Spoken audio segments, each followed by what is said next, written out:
I always say this to film students na never to treat short film as a truncated feature film. Short film is like a short story as opposed to feature film, which is more or less like a novel. Basically, in very fundamental terms, a feature film has more running time. It gives you the space to develop characters, to develop mood, and to develop nuance and tone. Short films don't afford you that luxury. So when you write a short film, your characters have to be very developed the moment it opens. So yun yung that's the probably the most fundamental difference between the two of them is the running time and what it can afford you in terms of narrative, in terms of character, and in terms of mood and tone. But I also insist on making that delineation between the two because there's a very different discipline involved when you make a short film as opposed to a feature film. In many ways, the short, personally for me, in many ways, the short form is more liberating because it forces you to if you're writing a narrative, if you're writing a character-driven piece, it forces you to have developed characters at the beginning, and it also absolves you of having to write setups, to write build-ups and stuff like that. So, plus the short form has always been very. I have a soft spot for the short form because it also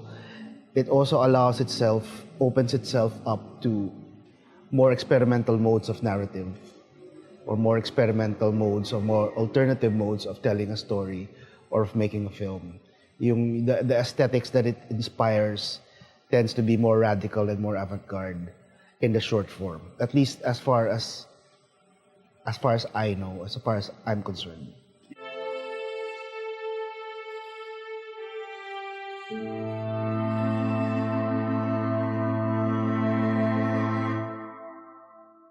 An effective short film is tricky to define because it's very relative. It depends entirely on what you want to say. But an ineffective short film is easier to define because an ineffective short film is more often than not, it feels like a feature film that's been cut down to half or more than half the running time. So it feels forced, it feels clunky, it feels cluttered. It feels like it's saying so many things in the small space that it has. That's sort of a reverse way of defining what an effective short film is, because it's sort of like it's what you shouldn't do when you set out to make a short film. A lot of young filmmakers make that very fatal mistake of thinking that when they make a short film, they're actually just making sort of a beta version of their feature, which should not be the case.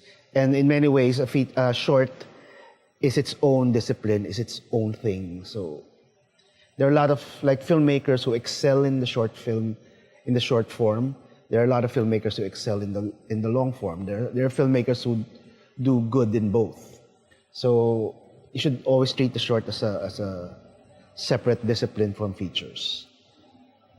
The effectivity of a short film really depends on what you want to say and what you want to do with the film. There are narrative short films that don't have any payoff at all, but there are very abstract experimental short films that are very powerful, even if you don't necessarily get what's going on or what's happening. So it really depends on what the filmmaker wants to say.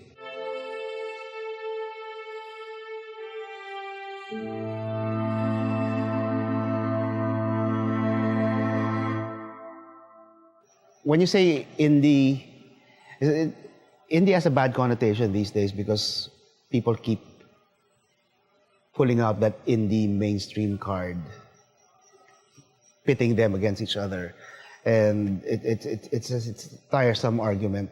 But the spirit of indie that I came out of, that I became aware of when I started making films, and that I grew out of was basically what indie is a sort of like a shortened version of. The root word of indie is independent or independence, and that kind of emancipation from many things, from expensive technology, from studio interference, from formula filmmaking, from a very almost tyrannical imposition that this is the only way to tell a story on film. All of those things, at least in my view, the independent cinema went against, or those are the rules that, or the impositions that independent cinema went against. And that was the indie spirit that I came out of, or I became a part of, maybe tangentially at first when I was starting out, because I was hanging out with filmmakers like Calvin de la Cruz and John Torres and Raya Martin, who were making DIY films on their own with very, very cheap cameras and on very, very limited shooting schedules, like extreme shooting schedules. Like someone like John Torres would spend 2 years making a film, doing it, shooting randomly, and then stitching it together. And someone like Calvin would make it in a day, an entire feature in just 1 day. So there's all these, and then you have someone like Lav Diaz who makes very, very long films. And I actually was part of one shoot with Lav, so I was able to witness his process. And we were friends at the same time, so I sort of was privy to how he made films. And he used to make films very, very, with a very, very small crew, probably just 5 or 6 people, and a very, very cheap DVX camera. And he would make these long, 8-hour-long existential masterpieces. So it was very liberating for me to be witness to this sort of filmmaking. Before I met these filmmakers, before I hung around them and watched their films, and essentially and eventually fell in love with their films, my idea of making films was going to Viva or Regal or Star Cinema and making a romantic comedy, and then hopefully eventually making the films that I wanted to make within the studio system, which was, in hindsight, which was a stupid dream. And so to be exposed to these kinds of films and to tap into the energy of those films and to actually have an appreciation for it, or even a love for it, was very liberating, which to me, as a budding filmmaker, wannabe filmmaker who didn't know what to do, just the fact that there was these filmmakers who were essentially telling me you can do whatever the hell you want, that was liberating. And that was always what defined independent cinema for me. It wasn't about not getting movie stars. It wasn't about not working within the studio system. It wasn't about that. It was about making your films your way.